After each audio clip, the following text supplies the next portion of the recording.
E aí, para quem está na mira de um cargo público, entender a Lei de Acesso à Informação, a famosa LAI, não é só uma boa ideia, é fundamental. Por isso, a gente preparou uma análise completa, detalhada, da Lei 12.527 de 2011, com foco total naquilo que as bancas de concurso mais adoram cobrar. A ideia aqui é passar por tudo, artigo por artigo, para garantir aqueles pontos que fazem a diferença. Vamos nessa? Olha, para começar, tem uma coisa que precisa ficar gravada na mente. A LAI mudou o jogo na administração pública do Brasil. Ela basicamente virou uma chave. Saímos de uma cultura do segredo para uma cultura da transparência. Então, o ponto de partida é sempre este. Em princípio, tudo é público. O sigilo? Bom, o sigilo é aquela exceção bem específica que a lei vai ter que justificar. Guarda isso porque tudo parte daqui. Nosso roteiro está dividido em 5 partes para a gente ir construindo o raciocínio. Primeiro, vamos entender a base da transparência. Depois, a gente vê o dever do Estado de mostrar as coisas por conta própria e o direito do cidadão de pedir. Em seguida, mergulhamos nas exceções, que é o sigilo. E fechamos com o que acontece com quem não cumpre a lei. É uma estrutura pensada para não deixar nenhuma ponta solta. Bora então para a primeira parte, os fundamentos. Aqui, a gente vai ver para quem essa lei vale e quais são os conceitos básicos que é preciso saber de cor e salteado para não cair em nenhuma pegadinha de prova. A abrangência da lei é total no setor público. Fica de olho. Executivo, legislativo, judiciário, em todas as esferas. Federal, estadual, municipal. E isso inclui aqueles órgãos que às vezes deixam a gente na dúvida, como os tribunais de contas e o Ministério Público. Mas o pulo do gato, o que as bancas adoram, está no último item. A lei vale também para empresas privadas que recebem dinheiro público. A regra é simples: o dinheiro público leva a transparência junto com ele. O artigo 4º da lei traz umas definições que são a base de tudo: informação, documento, autenticidade, integridade e disponibilidade. As bancas amam trocar esses conceitos. O ponto é que a lei não quer só que a informação seja entregue de qualquer jeito. Ela precisa ser autêntica, ou seja, verdadeira, íntegra, sem ter sido alterada e disponível, fácil de acessar. É sobre confiança e acesso real. Ok, agora a gente entra na transparência ativa. O nome já diz tudo, né? Ativa. Aqui não precisa ninguém pedir. O próprio Estado tem a obrigação, o dever de ir lá e publicar as informações, principalmente na internet. O artigo 8º define o kit básico que todo site de órgão público precisa ter. A lista é longa, mas esses pontos aqui são os campeões de prova.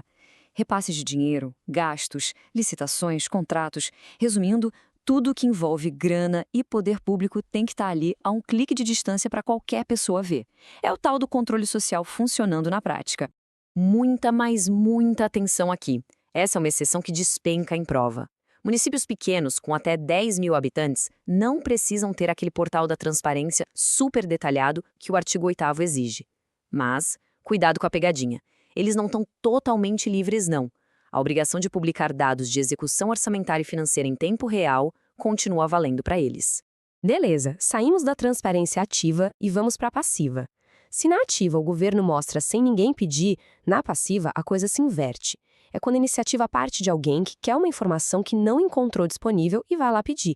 É o direito de perguntar e o dever do Estado de responder. O processo foi pensado para ser o mais simples possível. E o ponto crucial, o que mais cai em prova, está ali no passo 1. É proibido exigir que a pessoa diga por que quer aquela informação. A informação já é pública, ponto. Não cabe ao governo ficar perguntando, mas para que você quer saber? Se o acesso for negado, quem tem que se justificar é o órgão, nunca o cidadão. Prazos. Isso é um prato cheio para as bancas. A regra geral é de 20 dias para a resposta. Esse prazo pode ser estendido por mais 10, mas tem que ter uma boa justificativa. Agora, se a informação está ali, fácil, na mão, o acesso tem que ser imediato. Então decora isso. 20 que podem virar 30. 20 mais 10. E se o pedido for negado? Aí entra o sistema de recursos. E aqui os prazos são super importantes. A pessoa tem 10 dias para recorrer, a autoridade superior tem 5 dias para decidir. É aqui que a banca tenta confundir. Grava bem, 10 dias para o cidadão recorrer, 5 dias para a chefia decidir. Não vai inverter. No governo federal, o recurso ainda pode ir para a CGU, que aí tem 30 dias para dar a palavra final. Chegamos na parte que fala da exceção da regra. Lembra do nosso mantra? Publicidade é a regra, sigilo é a exceção. E justamente por ser uma exceção, o sigilo é muito, mas muito controlado. Então, a resposta é não. A lei sabe que algumas informações, se vazarem, podem colocar em risco a segurança do país ou da sociedade. Só que essa restrição não pode ser feita de qualquer jeito, não. Ela tem que seguir regras bem claras e objetivas. Essa tabela aqui é talvez a mais importante da lei para quem estuda para concurso.